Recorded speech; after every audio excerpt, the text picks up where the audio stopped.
In this video, I'll show you how to copy paste on your iPhone using gestures. You can use the 3-finger gesture to copy and paste, and I'll show you now how to do it.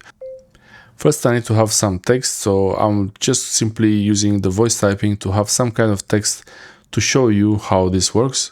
This is going to be copied and pasted a few times even. It's working the same way as usual copy-paste.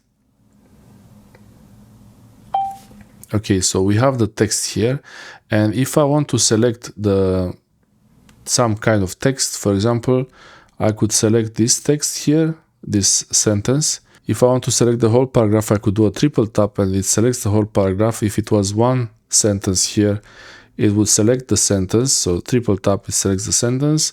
If I want to copy just a few words, I could double tap on the word I want to copy. Also, you can use the 2-finger gesture to move the cursor around, and you can even copy.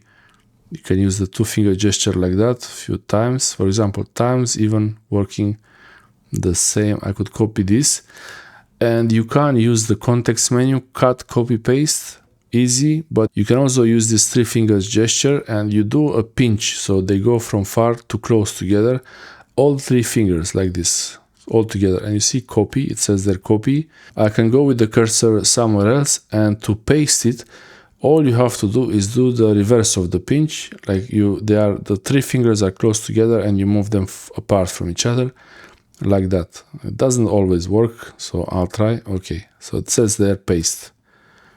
It's sometimes it might be less convenient, but it's always good to know another way to do this.